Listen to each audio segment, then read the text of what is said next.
বাড়িতে কচ্ছপের ডিম এনে হুলস্থুল কাণ্ড, রাতের বেলা আতঙ্কে গোটা পরিবার। জানা যায় কয়েকদিন আগেই পুকুর পাড় থেকে কচ্ছপের ডিম আনতে বাড়িতে রেখেছিলেন পশ্চিম মেদিনীপুর জেলার ক্ষীরপাই পৌরসভার 2 নম্বর ওয়ার্ডের বাসিন্দা মনসা দাস। গতকাল রাত 10টা নাগাদ বাড়ি ফিরে ডিমের দিকেই টর্চের আলো ফেলতেই চক্ষু চড়ক গাছ মনসা দাসের। মনসাবাবুর চিৎকারের আওয়াজ শুনে ছুটে আসে পরিবারের সদস্যরা থেকে শুরু করে প্রতিবেশীরা। সবাই এসে লক্ষ্য করেন একটি আস্ত গোখরো সাপ গিলে খাচ্ছে কচ্ছপের ডিমগুলো। রাতের বেলায় দৃশ্য দেখে চরম আতঙ্কে পরিবারের সদস্যরা। খবর দেওয়া হয় বন দপ্তরে। রাত 11টা নাগাদ বন দপ্তরের রিকভারি টিমের সদস্য এসে বিশাল গোখরো সাপটিকে উদ্ধার করে নিয়ে যায়।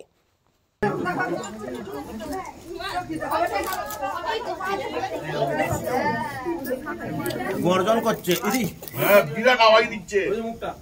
ওই তো মুখটা ভাগ হয়েছে, ওই যে আরো বড় মুখ।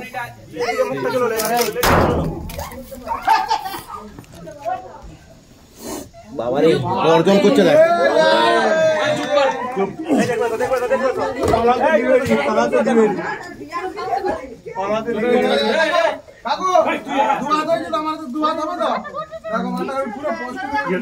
দুহাত, এটা 5 ফুট সাপ হবে। দুহাত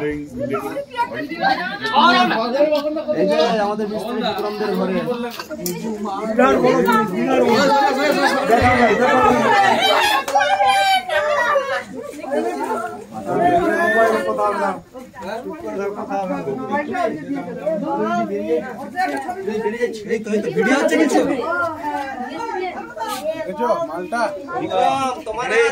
তোমার বন্ধ করে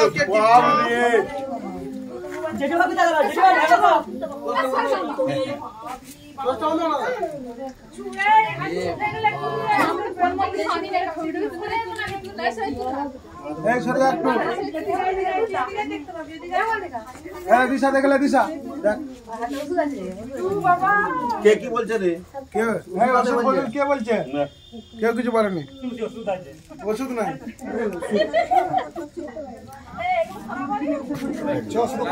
শুধু কাটার জন্য করছে, দেখছো? তুমি টেনশন করো নি। সব ঠিক আছে, সব ঠিক আছে। কাকু দেখছো কি বললাম তোমাকে? সরে যাও। কত রকম হচ্ছে বাপরে। ঠিক আছে, ঠিক আছে।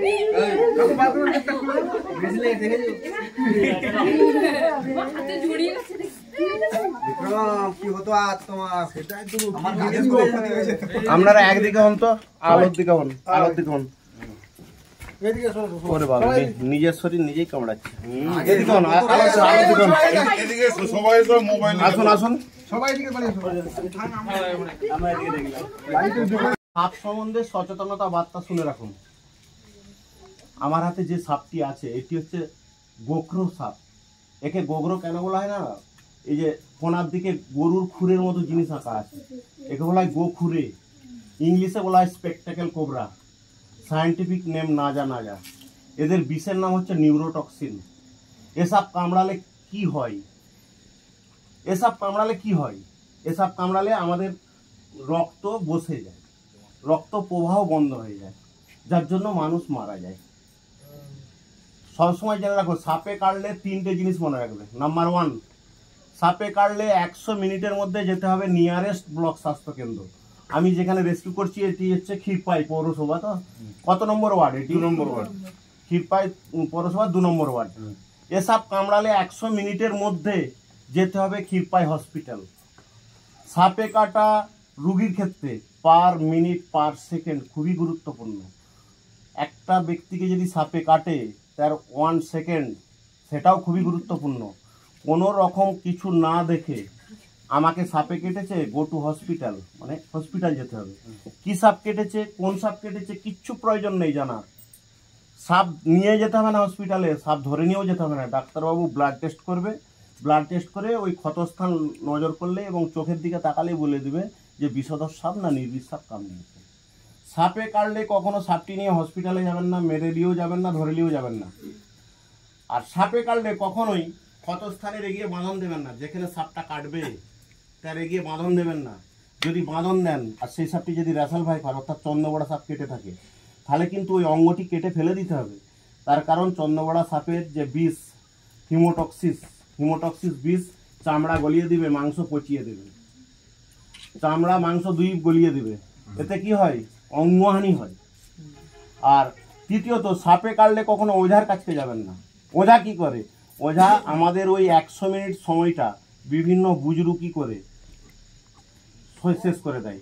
তারপর ওঝা কি করে? পিঠে থালা ফালা চিটিয়ে বিভিন্ন মন্ত্র উচ্চারণ করে সময়টা নষ্ট করে দেয়। তারপরে ওঝা যখন বলে তোমরা হসপিটালে যাও, ডাক্তার কি বলে? Time is over.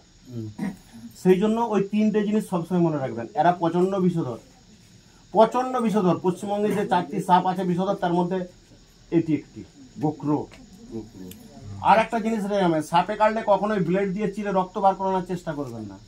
যদি অনেকে এখন আধুনিক যুগ, তো অনেকে কি করে? ব্লেড দিয়ে চিরে মুখে করে রক্ত বার করানোর চেষ্টা করে। কখনোই করবেন না। ব্লেড দিয়ে চিরা মাত্র আমাদের শরীরে রক্ত প্রবাহ বেড়ে যাবে, বিষটি সারা শরীরে চাড়িয়ে মানুষটি মারা যাবে। কখনো করবেন না ওই জিনিস। এরা প্রচন্ড বিষধর। তবে এদের জোড়ন খোলানো খুব কষ্ট আছে, বেশ ভালোই জড়াচ্ছে।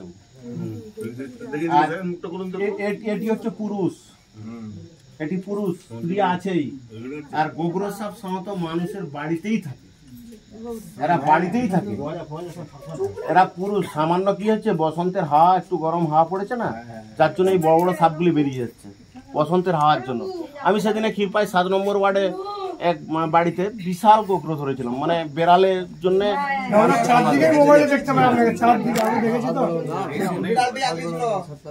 এদের যা দাঁত।